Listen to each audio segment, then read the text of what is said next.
Račišdorf alebo Rača. To je mestská časť Bratislavy, kde už dlhé roky žije pani Veronika a kde sa vlastne odohráva aj náš príbeh. Vítam pani Veroniku.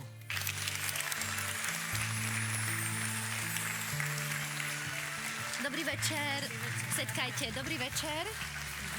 Tak to sa musím otočiť k vám trochu, ne? Chcete tak, aby vám bolo príjemne a dobre, paličku máte, viem, že máte problémy trošku s nohami. Moc. Moc problému. Ale napriek tomu dobrú náladu? Hlava bláznivá. Hlava bláznivá stále? Stále v týchto rokoch starých, no už na čo mám mysleť? Len na také blbosti. Koľko máte rokov, ak sa môžem opýtať? 84. 84. No a čo sa stalo, že vás to donútilo, napriek tomu, že máte problémy s nohami, prísť sem k nám do pošty a pozvať si niekoho? No, viete čo, pani Katka, ja som zažila detstvo prekrásne v 72 rokoch. Tedy som pomáhala chodiť do školky a ze školky ako takému dievčatku. A tak som si ju obľúbila, aj ona mňa, že ja som sa vedela vžiť do jej roku a prežívala som s ňou detstvo. Ja som sa vžila do tých rokov, do detstva. Ja som skákala s ňou, ja som tancovala, všetko sme robili a ona mňa ešte dokonca učila. Ona, keď sme došli ze školky, vždycky sa sedla oproti mňa, už u mňa a tak na mňa pokúkávala. No teta Veronka, a čo? Čo si myslíte? Úlohy žiadne nejsú? No, je písanka. Tak som musela kúpiť veľký formát písanky. A ona vám dávala úlohy?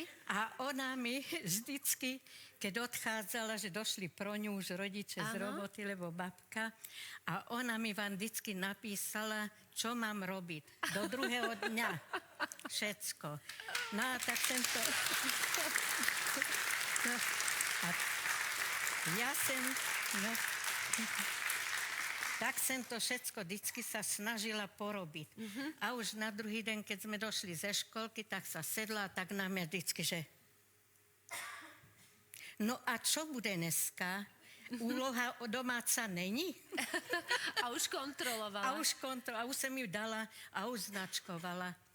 Ježiš, matko, viete co, ve škole to bylo trochu lepší, tuším, značkovanie, ale ona... No, teta Veronka, toto je krivé, toto, jak ste mohli, toto je menší, toto väčší, to má byť jednaké. Tak bola taká akurátna. Áno, akurátna. Všetko malo byť tak, ako ju učili v škole. Pani Katka, také známky jednotku sem ani nedostala. Jak živ. Dvojka, to velice málo, keď niečo...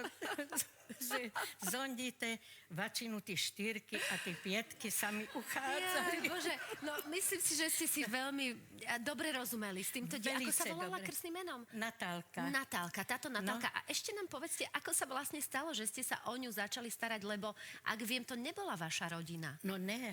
No? Tak totiž víte, ja som v penzie už byla tedy, však samozrejme, že... A vždycky som cez naše hody račištorské bývala na obecním dome, galériu som mala na starosti obrazy. Áno. Čo výkladka byla tých maláru a toto všetko. A naraz také dzivčatko dobiehne ke mne tam a prehľada sa a že sa mi podpíše. A ja kúkam na ňu, však takáto byla. No ty sa víš už aj podpísať, že pravda, že... A to mala 4 alebo 5 rokov. Áno. A vedela už písať. A jej mama za ňu došla a hovorí, že ja kúknem na jej mamu, bože, Klaudia Šifelová. Tá modelka. Taká krásna? Áno. Reku, už mi tu len David Copperfield chýba. Ne? Ty mi... Tak sa... Ne? No a potom ona hovorí, to je moja dcéra. A reku, ona sa už vie podpísať, chodí do školy, že nechodí ešte. Iha. Reku, teda, tak sa mi a kúkam, naozaj pekne sa podpísala. No a odešli, ne ode mňa, ale potom za chvíľu zase mu zbadala, že ide zase ke mne. Dobiehla, už len tak, a potom jej mama hovorí, že či by to dzivčatko jej, že ze školky nevozila a že nebyla s ňu potať, pokiaľ oni z roboty nedondu a tak. No však nic také nemám na roboty, ne, tak som chodila s ňou.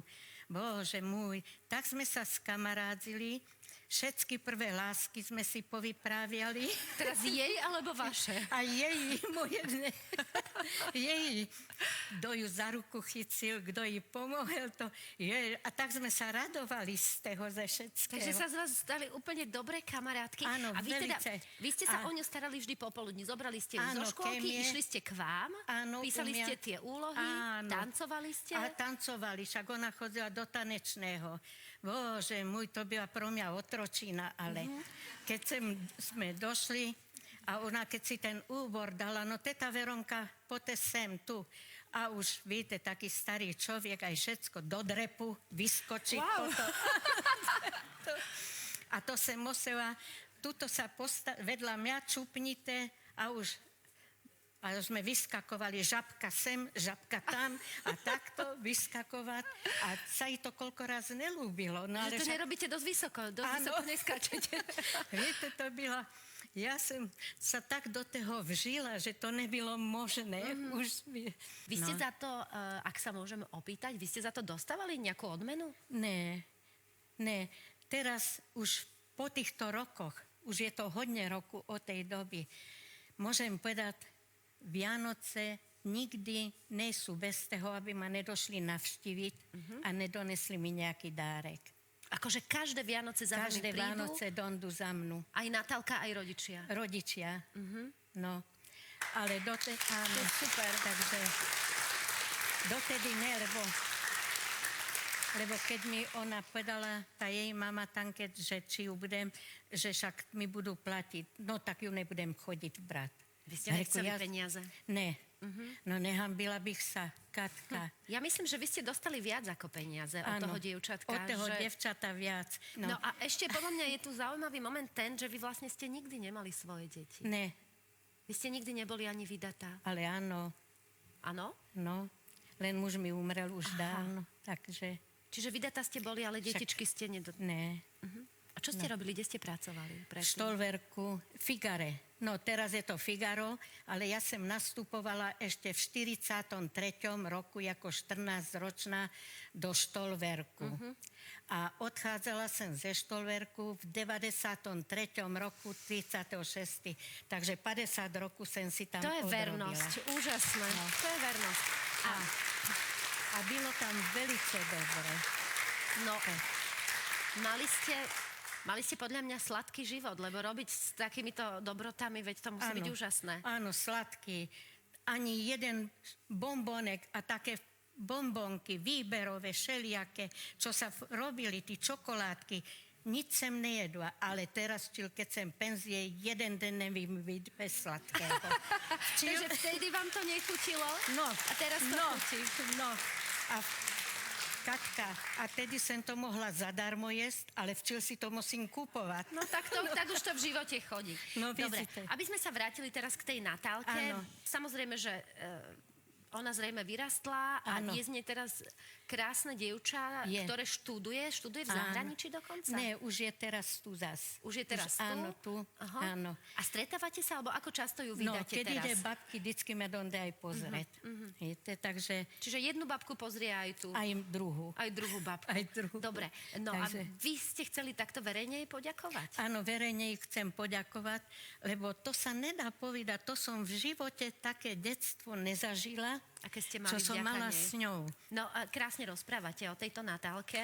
No však ona si to zaslúži. No a my sme už na ňu zvedaví. My sme veľmi zvedaví, ako vyzerá dievča. Ježiš. Kedy si dievčatko, dnes už mladá žena. Slečná. Je pekná? No, pekná je. Tak sa poďme na to pozrieť. Áno. Áno, tuto na obrazovke ju chvíľočku Ježiš, vidíte. Bože, Natalenka moja zlatá. Teda...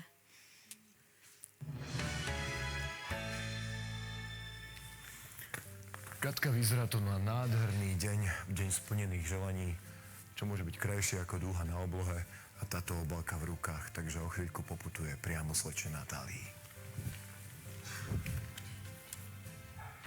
Dobrý večer. Ja som Ludvík, Bagin, pošta pre teba. Ježiš? Nie, Ježiš, pošta pre teba. Môžeme si týkať? No, jasné. Ahoj, ja som Ludvík a mám pre teba takúto obálku.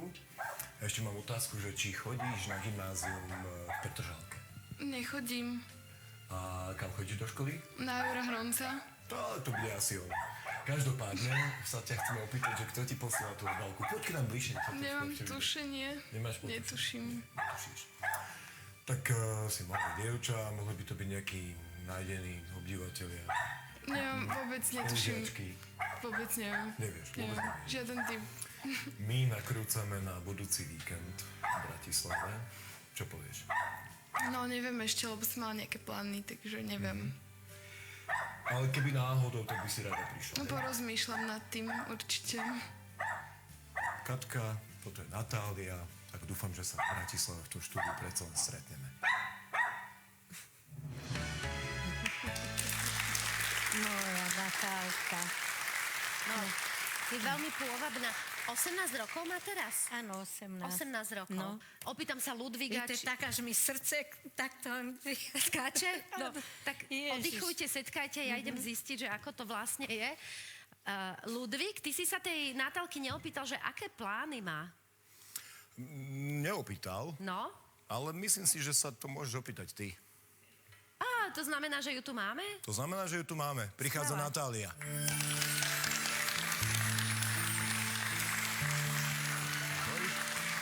Nech sa páči. Dobrý večer. Dobrý večer. Dobrý večer, vítajte, poďte si k nám sadnúť, nech sa páči. Natália, vítajte. Zmenili ste plány? Nakoniec ja som to preložila. Všetko ste stihli vlastne, všetko sa podarilo a my sme veľmi šťastní, že vás tu máme. A koľko máte rokov, ak sa môžem opýtať? O týždeň mám 18. O týždeň 18, jej. A teraz budete maturovať tento rok? Až o rok. Až o rok. Aha. Máte špeciálne gymnázium 5-ročné? Som na 4-ročnom, ale bola som rok v Nemecku, takže som mala prerušené štúdium a teraz to opakujem. Aha, čiže na strednej škole ste, takže viete dokonale po nemecky, predpokladám. No, plynulo, hej. Aj po anglicky? Áno. A ešte aký jazyk ďalší? Ešte ruština je môj materinský jazyk. Ruština? A kto z rodičov je Rus? No, mamina je z Ukrajiny. Maminka je Ukrajinka. Dobrý večer, vítajte. A to je maminka a to je otecko vedľa. Áno, áno.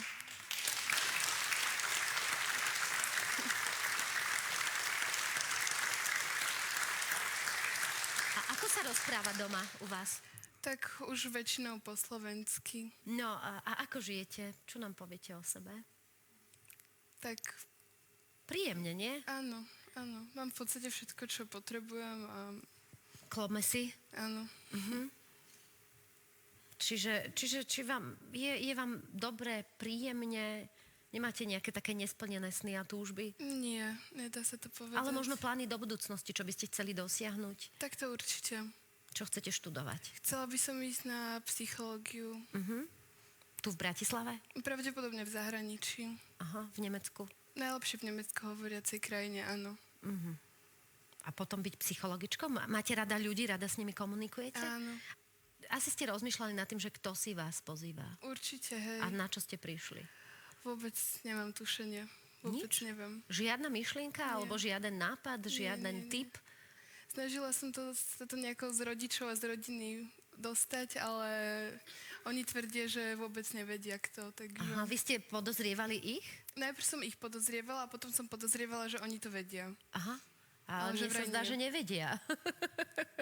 Že rodičia to nevedia. Napadlo vám niekedy, že tu budete? A vôbec videli ste niekedy poštu? Áno, pozerala som to kedysi s rodičmi, keď som bola ešte menšia, ale v živote by ma nenapadlo, že s tým ma sem niekto zavolá. Aha. A ja som zvedavá, že či vám v živote napadlo, že vás pozve ten človek, ktorý vás pozýva, alebo tí ľudia, ktorí vás pozývajú. Tak ja len pre istotu zopakujem na tejto obrazovke ich alebo jeho, čo chvíľa uvidíte a naozaj sa teším na to, čo poviete.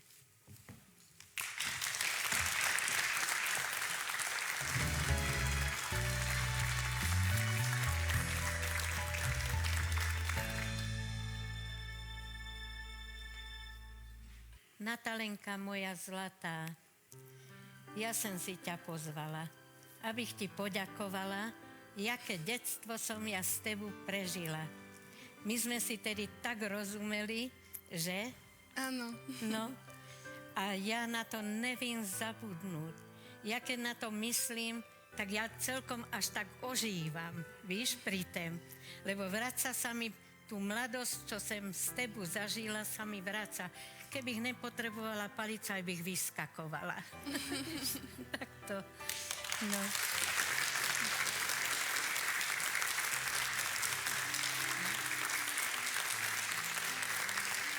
No. Takže ďakujem ti velice mockrát za to krásne prežité mládie z tebu.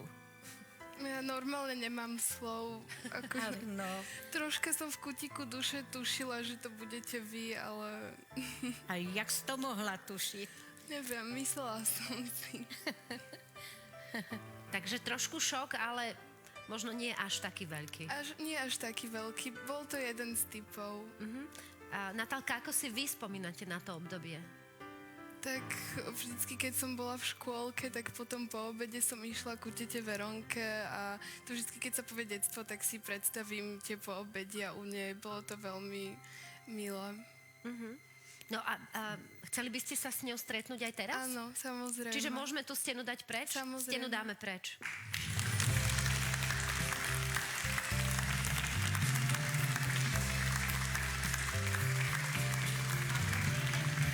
Tak, bežte. Poďte kľudne k nej, ona nevládze chodiť.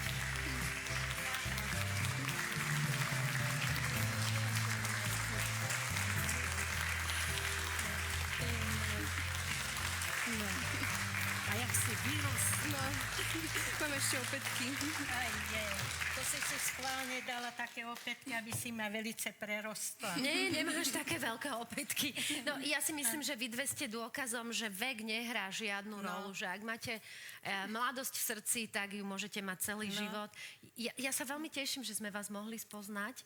Pani Veronka, veľa zdravia ešte. Ježiš, ďakujem. Pozdravte Raču a Račišdorf. Nech sa vám tam ešte dobre žije. A veľa úspechov v ďalšom Ďakujem štúdiu. Nech sa pekne. vám darí všetko dobre. Majte sa krásne. Ďakujeme Ďakujeme pekne. vám. Veľa zdravia. Moja Veronka, zlatá. podáme Ja ruku. sa- Všetko dobré. Ja som si už Majte chytila, sa už dobre. nikomu ju nepustím. Počkaj.